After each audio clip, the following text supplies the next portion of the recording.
Allez, nouveau chapitre, donc probabilité sur les probabilités continues. Donc en clair, jusqu'à maintenant, vous avez vu des probabilités sur des ensembles discrets, c'est-à-dire des populations bien distinctes, on distingue un individu d'un autre. On travaille sur des balles, par exemple, on travaille sur des individus. Là, on va travailler sur des intervalles, c'est-à-dire qu'on va pas se poser la question, est-ce que j'ai 10, 11, 12 ou 13 éléments de quelque chose, mais est-ce que j'ai quelle est la probabilité d'appartenir à un intervalle. Donc ce qui change, c'est bien l'ensemble sur lequel on travaille, c'est plus des éléments séparés, comme dans les probabilités discrètes, mais sur des intervalles, et ça devient des probabilités continues. Alors comment faire ça? En fait, on va faire le lien avec l'intégrale. Je vais vous expliquer ça. Alors d'abord, je commence par vous définir ce que ça on appelle une loi de probabilité sur un intervalle, et je vous parle de densité. J'ai un intervalle, AB, donc c'est un intervalle borné, donc ou pas forcément d'ailleurs, c'est borné en terminale, mais vous allez vite voir que dans un exemple qu'on verra dans la suite, ça ne sera pas le cas. Borné, ça veut dire que c'est 0, 1 par exemple, et pas 0 l'infini, alors que ça le sera par la suite. Et je prends une fonction continue positive, telle que l'intégrale de AB de f de t dt égale 1. Donc ça c'est important. Ma fonction, que je vais appeler densité, elle vérifie 3 critères, elle est continue, elle est positive, et en plus l'intégrale sur l'intervalle sur lequel je travaille, AB, vaut 1. Voilà ce que ça veut dire.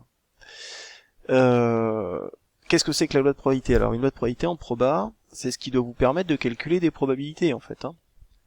Sur les probabilités discrètes, c'est un tableau. Sur les probabilités continues, en fait, ça va être la donnée de la densité. Et cette propriété-là, l'intégrale de CAD de f de t dt, c'est la probabilité d'appartenir à C et D. Allez, regardons ça sur un dessin. Je commence par faire un axe.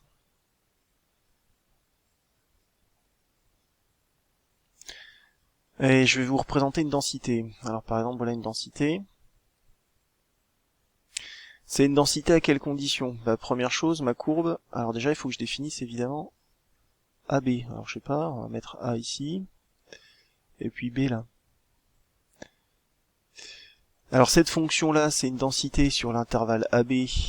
À quelles conditions? Première condition, elle est continue. Bon, celle-là, elle est continue. J'ai pas fait de trou quand j'ai tracé ce dessin-là. C'est bon. Elle est positive. Cette fonction, elle est au-dessus de l'axe des abscisses. Et le troisième élément, ça veut dire quoi? Ça veut dire que l'intégrale entre A et B de la fonction, c'est-à-dire la surface qui est en dessous, tout ça là, tout ce que j'ai ici, c'est doit valoir 1. Donc si j'ai la continuité, la positivité et le fait que la surface sous la courbe, c'est-à-dire l'intégrale de AB égale 1, eh bien on a une densité.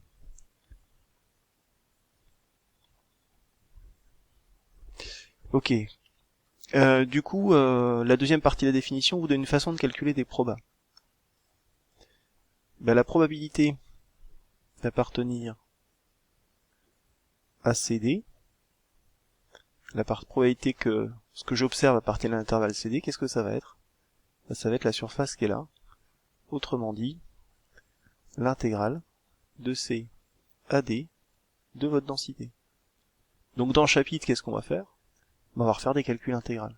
Alors pas tant que ça, vous allez voir qu'on va en faire une première partie, puis après on va finalement travailler pas mal avec la calculatrice. Et donc il va falloir que je vous montre comment on calcule les intégrales à la calculatrice. Mais en fait, pas complètement, vous verrez ça. Encore une remarque là-dessus. Si je me pose la question, donc ça, on a dit que c'était la probabilité que x appartienne à CD, que je peux écrire aussi comme ça.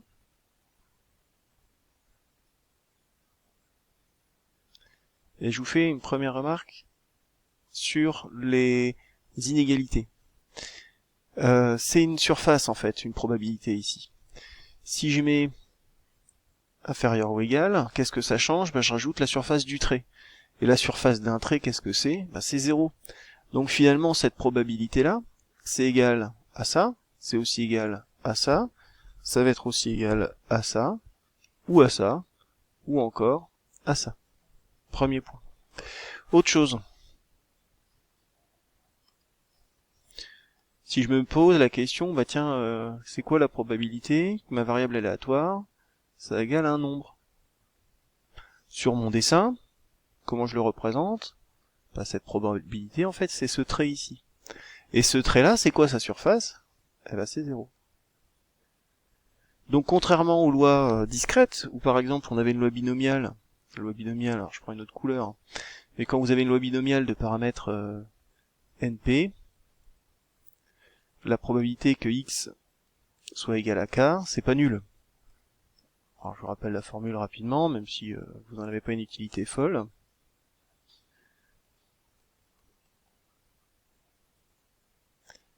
Voilà ce que ça vaut. Bon, en tout cas, c'est pas 0. Alors que dans les probas continues, donc dans tout chapitre, la probabilité que x soit égal à un nombre sera toujours nulle. Voilà. Pourquoi bah parce que c'est en fait la surface d'un trait, que la surface d'un trait c'est 0. Allez, je résume donc cette définition. On a une variable aléatoire sur un intervalle. On parle de variable aléatoire sur un continu. Au contraire de continu, c'est discret, hein, c'est les probas que vous avez vus avant. Donc quand on manipule des probas continues, on a besoin d'une fonction qu'on va appeler densité, et cette fonction est une densité à la condition qu'elle vérifie 3 éléments. Elle est continue, elle est positive, et l'intégrale sur l'intervalle sur lequel je travaille vaut 1.